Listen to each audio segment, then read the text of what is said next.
año litúrgico de Don Próspero Guaranger, 24º domingo después de Pentecostés, el fin del año litúrgico. El número de domingos después de Pentecostés puede pasar de 24 y llegar hasta 28, según que la Pascua se acerque más o menos, en los diversos años al equinoccio de primavera, pero la misa que sigue se reserva siempre para el último. El intervalo se llena, si le hay, con los varios más o menos domingos después de Epifanía, que en este caso no se usaron al principio del año. Pero esto debe entenderse exclusivamente de las oraciones, epístolas y evangelios, pues, como ya dijimos, el introito, gradual, ofertorio y comunión son hasta el fin los mismos que los domingos del domingo 23. La misa del domingo 23. Ya hemos visto que esta misa del domingo era considerada verdaderamente por nuestros antepasados como la última del siglo. El abad Ruperto nos ha explicado el profundo sentido de sus diversas partes, según la doctrina que tuvimos ocasión de meditar anteriormente. La reconciliación de Judá se nos presenta en ella como término de las intenciones divididas en el tiempo. Las últimas notas de la Sagrada Liturgia se han mezclado en ella con la última palabra de Dios en la historia del mundo. El fin que la eterna sabiduría pretendió en la creación y que misericordiosamente prosiguió después de la caída con la redención, está conseguido en efecto y de modo completo, porque este fin no fue otro sino la unión divina con el género humano, verificada en la unidad de un solo cuerpo, ahora que los dos pueblos enemigos, gentil y judío, quedan unidos en un solo hombre, nuevo en su cabeza Jesucristo. Los dos testamentos que tan hondamente señalaron a través de los siglos la distinción de los tiempos viejos y nuevos, se borran a sí mismos para dar lugar a los esplendores de la eterna alianza. La misa de este día, la Iglesia pues, detenía antiguamente aquí la marcha de su liturgia. Estaba contenta de haber llevado a sus hijos no sólo a penetrar de esta forma en el desarrollo completo del pensamiento divino, sino también y principalmente a unirse de esa manera con el Señor en una verdadera unión, mediante la comunidad de intentos, de intereses y de amor. Tampoco volvía ya a anunciar la segunda venida del hombre Dios y el juicio final, que hizo durante el Adviento objeto de sus meditaciones al empezar la vía purgativa, sólo después de siglos queriendo dar al siglo una conclusión más precisa y más al alcance de los cristianos de nuestros días. Se decidió a terminarlo con el relato profético de la tremenda venida del Señor, que da fin al tiempo y principio a la eternidad. Como San Lucas ya desde tiempo inmemorial es el encargado de anunciar esta terrible venida en los días del Adviento, se escogió el Evangelio de San Mateo, para describirla de nuevo y más ampliamente en el último domingo después de Pentecostés. Misa. Introito, dice el Señor, yo pienso pensamientos de paz y no de aflicción. Me invocaréis y yo os escucharé, y os haré volver de vuestra cautividad en todos los lugares. Salmo. Bendijiste, Señor, tu tierra. Redimiste la cautividad de Jacob. Gloria al Padre. La práctica de las buenas obras nos hace alcanzar con la ayuda de la gracia una gracia mayor. Pidamos con la Iglesia en la colecta una acción eficaz de este divino motor sobre nuestras voluntades. Colecta. Suplicamos-te, Señor, excites la voluntad de tus fieles, para que, buscando con más diligencia el fruto de buenas obras, reciban de tu misericordia mayores remedios. Por nuestro Señor Jesucristo. Epístola. Lección de la epístola del apóstol San Pablo a los Colosenses. Hermanos, no cesamos de orar por vosotros, y de pedir que seáis llenados del conocimiento de la voluntad de Dios, con toda sabiduría y toda inteligencia espiritual, para que caminéis dignamente, agradando a Dios en todo, fructificando en toda clase de obras buenas y creciendo en la ciencia de Dios, confirmándoos en toda virtud según el poder de su claridad, en toda paciencia y longanimidad, con gozo dando gracias al Dios Padre, que nos hizo dignos de participar de la herencia de los santos en la luz, que nos arrancó del poder de las tinieblas y nos trasladó al reino del Hijo de su amor, en el cual poseemos la redención por su sangre, la remisión de los pecados. Acción de gracias. Acción de gracias y oraciones en el resumen de nuestra epístola y la conclusión digna de las instrucciones del apóstol. y de todo el ciclo de la Sagrada Liturgia. El doctor de las Naciones nos ha desmayado en la tarea que la Madre Común le confió. No es culpa suya el que las almas cuyo guía quiso ser desde el día siguiente al de la venida del Espíritu de Amor, no hayan llegado a las cumbres de perfección que soñaba para todas ellas. De hecho, los cristianos que han sido fieles en caminar por la senda que hace un año viene mostrándoles la Santa Madre Iglesia, saben ahora, por haberlo dichosamente experimentado, que ese camino de salvación va a parar de modo seguro a la vida de unión, donde reina como soberana la caridad divina. ¿En qué hombre, además, por poco que haya dominado a su inteligencia y a su corazón el interés, ya presenta el desarrollo de las estaciones litúrgicas? ¿En qué hombre, digo, no ha aumentado al mismo tiempo la luz? Pues la luz es el elemento indispensable que nos arranca del imperio de las tinieblas y nos traslada, con la ayuda de Dios Altísimo, al reino de su amadísimo Hijo. La obra de la redención que este Hijo de su amor vino a realizar en el mundo no ha podido menos de adelantar en todos los que se han asociado de una forma o de otra a los pensamientos de la Iglesia, desde las semanas de Adviento hasta estos últimos días del ciclo litúrgico.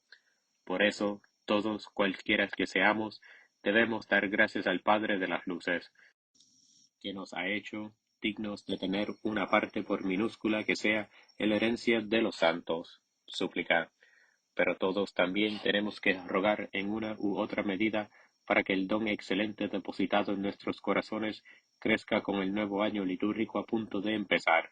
El justo no puede permanecer estacionario aquí en este mundo, tiene que subir o bajar, y cualquiera que sea la altura a donde ya le subió la gracia, debe subir siempre más y más mientras esté en esta vida. Los colosenses a los que se dirigía el apóstol habían recibido totalmente el Evangelio. La palabra de la verdad sembrada entre ellos fructificaba allí de modo admirable en la fe, la esperanza y el amor, pues bien, lejos de servir de ocasión para aflojar en su solicitud hacia ellos, son precisamente sus progresos la razón por la que San Pablo, que ya rogaba por ellos, no cesa de hacerlo. Roguemos por tanto nosotros también, pidamos a Dios que nos colme todavía y siempre de su divina sabiduría y del espíritu de inteligencia. Lo necesitamos para responder a sus intenciones misericordiosas. El año que va a comenzar reserva a nuestra fidelidad ascensiones nuevas, tal vez laboriosas, pero serán recompensadas con horizontes nuevos en los jardines del esposo, y una cosecha de frutos más abundantes y suaves. Caminemos pues de una manera digna de Dios, alegres y fuertes bajo la mirada de su amor, por el camino ascendente que nos lleva al descanso sin fin de la visión beatífica. Gradual, nos libraste, Señor, de los que nos afligían, y confundiste a los que nos odiaron. Nos gloriaremos en Dios todo el día y alabaremos tu nombre por los siglos. Aleluya, aleluya. Desde lo profundo clamo a ti, Señor. Señor, escucha mi oración. Aleluya. Evangelio. Continuación del Santo Evangelio según San Mateo. En aquel tiempo dijo Jesús a sus discípulos: Cuando viréis la abominación de la desolación predicha por el profeta Daniel caer sobre el templo, el que lea, que entiende, entonces los que estén en Judea huyan a los montes, y el que esté en la terraza no vaya a tomar nada de su casa, y el que esté en el campo no vuelva a tomar su túnica. Y ay de las preñadas y de las que alimenten en aquellos días. Rogad en cambio para que vuestra fuga no sea en invierno o en sábado, porque habrá entonces una tribulación muy grande, como no ha existido ni existirá otra, desde el principio del mundo hasta hoy. Y si no fuesen acortados aquellos días, no se salvaría nadie, pero por amor de los elegidos serán abreviados aquellos días. Si alguien os dijere entonces, aquí o allí está el Cristo, no le veáis, porque surgirán pseudocristos y pseudoprofetas, y harán grandes milagros y prodigios, de tal modo que sean engañados, si fuese posible, los mismos elegidos. Ya os lo he predicho. Si os dijeren, pues, está en el desierto, no salgáis; está escondido, no le creáis; porque como el relámpago sale de oriente y aparece al punto en occidente, así será también la llegada del Hijo del hombre. Donde estuviere el cuerpo, allí se congregarán las águilas. Y enseguida, después de la tribulación de aquellos días, el sol se oscurecerá, y la luna no lucirá, y las estrellas caerán del cielo, y los pilares del cielo se tambalearán, y entonces aparecerá en el cielo la señal del Hijo del Hombre. Y entonces llorarán todas las tribus de la tierra, y verán al Hijo del Hombre venir en las nubes del cielo con mucho poder y majestad, y enviará sus ángeles con trompeta y con gran voz, y congregarán a sus elegidos de los cuatro vientos, desde los más altos de los cielos hasta su extremo. Y aprended esta parábola de ligera. Cuando ya está tierna la rama y han nacido las hojas, sabéis que está cerca el verano. Así también vosotros, cuando miréis todas estas cosas, sabed que el Hijo del Hombre está cerca, está a las puertas. En verdad os digo, que no pasará esta generación hasta que se realice todo esto. El cielo y la tierra pasarán, pero mis palabras no pasarán. El juicio, muchas veces a través de las semanas de Adviento, han sido tema de nuestras meditaciones las circunstancias que acompañarán a la última venida del Señor. Dentro de pocos días esas mismas enseñanzas van de nuevo a llenar nuestras almas de un temor saludable. Permítasenos hoy, con el deseo y la alabanza, volvernos hacia el jefe que tiene que terminar la obra y señalar el triunfo de la hora solemne del juicio. Oh Jesús, tú vendrás entonces a librar a tu iglesia y vengar a Dios de los insultos que tanto se han prolongado. Qué terrible será el pecador esa hora de tu llegada. Entonces comprenderá claramente que el Señor hizo todo para él, todo hasta el impío ordenado a dar gloria a su justicia en el día malo. Conjurado el universo para perdición de los malvados, se resarcirá por fin de la esclavitud del pecado que le fue impuesta. Los insensatos inútilmente gritarán a las montañas que los aplastan para librarse así de la mirada del que estará sentado en el trono. El abismo se negará a tragarlos, y obedeciendo al que tiene las llaves de la muerte y del infierno, vomitará hasta el último de sus tristes habitantes al pie del terrible tribunal. La alegría de los elegidos. Oh Jesús, Hijo del Hombre, cuán grande nos parecerá tu poder al verte rodeado de las falanges celestes, que forman tu lucida corte, juntar a los elegidos de los cuatro ángulos del universo, pues también nosotros, tus redimidos, miembros tuyos, ahora por haberlo sido de tu iglesia muy amada, también nosotros estaremos allí ese día, y nuestro lugar, misterio inefable, será el que el esposo reserva a la esposa, tu trono, donde, sentados contigo, juzgaremos hasta a los mismos ángeles. Desde ahora, todos los benditos del Padre, esos elegidos cuya juventud se ha renovado tantas veces, como la del águila al contacto de tu sangre preciosa, tienen ya preparados sus ojos para clavarlos sin pestañear en el sol de justicia, cuando aparezca en el cielo, con su hambre acrecedida por el lento caminar del destierro. ¿Quién podría detener su vuelo? ¿Qué fuerza sería capaz de romper la impetuosidad del amor que los reunirá en el banquete de la Pascua eterna? Porque aquello será la vida y no la muerte, la destrucción de la antigua enemiga, la redención que llega hasta los cuerpos, el tránsito perfecto a la verdadera tierra prometida. En una palabra, la Pascua, esta vez real para todos y sin ocaso, anunciada por la trompeta del ángel sobre las tumbas de los justos. Qué alegría sentirán entonces en aquel verdadero día del Señor, los que hayan vivido de Cristo por la fe y sin verle le hayan amado. No obstante la debilidad de la carne frágil, oh Jesús, identificándose contigo, han continuado en el mundo tu vida de dolores y humillaciones. Qué triunfo el suyo cuando, al verse libertados para siempre del pecado y revestidos de cuerpos inmortales, sean llevados a tu presencia para estar ya siempre con tu majestad.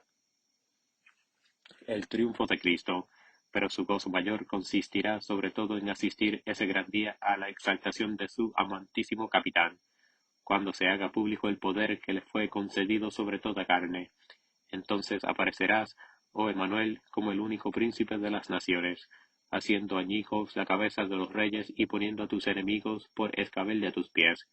Y entonces también, juntos el cielo, la tierra y el infierno doblarán las rodillas delante del Hijo del Hombre, que vino antes en forma de esclavo, fue juzgado, condenado y muerto, entre criminales, y juzgarás, oh Jesús, a los jueces inicuos a quienes anunciaste esta venida sobre las nubes del cielo, cuando te hallabas en lo más profundo de tus humillaciones.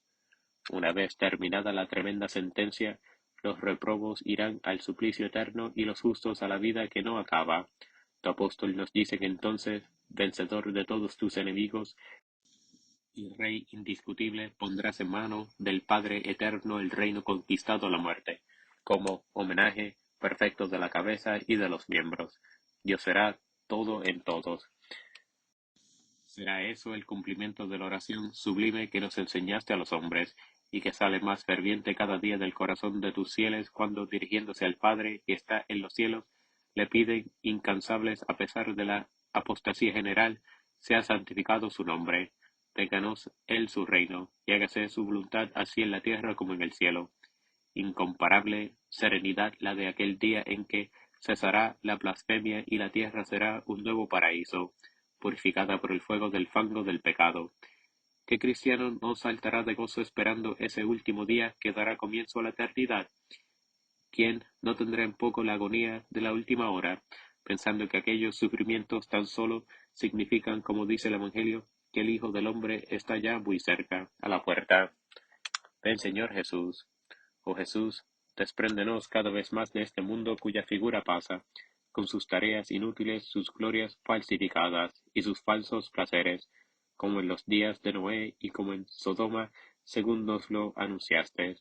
Los hombres siguen comiendo y bebiendo y dejándose absorber por el tráfico y el placer, no pensar en la proximidad de tu venida, como tampoco sus antepasados se preocuparon del fuego del cielo y del diluvio hasta el momento en que todos perecieron. Dejémoslos gozarse y hacerse regalos mutuamente, como dice tu Apocalipsis, figurándose que Cristo y su Iglesia son cosa pasada, mientras de mil modos oprimen a tu ciudad santa y la imponen pruebas que antes no conoció. No tienen la menor idea de que contribuyen a las bodas de la eternidad. Ya sólo le faltaban a la esposa las joyas de estas pruebas nuevas y la púrpura esplendorosa con que la adornan sus últimos mártires. En cuanto a nosotros, prestando atención a los ecos de la patria, percibimos la voz que sale del trono y que grita: Alabad a nuestro Dios todos sus siervos y cuanto le teméis, pequeños y grandes. Aleluya, porque nuestro Señor, Dios Todopoderoso, ha establecido su reino. Alegrémonos y regocijémonos, démosle gloria porque ha llegado las bodas del Cordero y su esposa está preparada. Un poco más de tiempo para que se complete el número de nuestros hermanos y te diremos juntamente con el Espíritu y la esposa, con entusiasmo de nuestras almas tanto tiempo sedientas. Ven, oh Jesús, ven a perfeccionarnos en el amor por la unión eterna, para gloria del Padre, y del Hijo, y del Espíritu Santo, por los siglos sin fin. Ofertorio.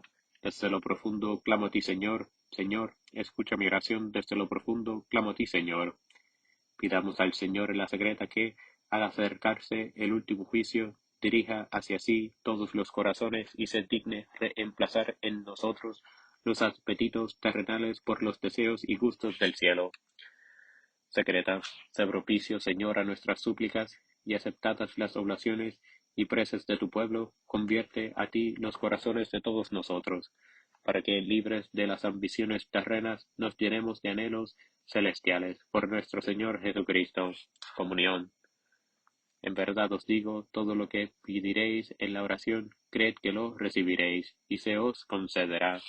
Ojalá el divino sacramento, como lo pide la Iglesia en la poscomunión, cure del todo por su virtud lo que pueda quedar todavía de vicioso en nuestras almas al fin de este año.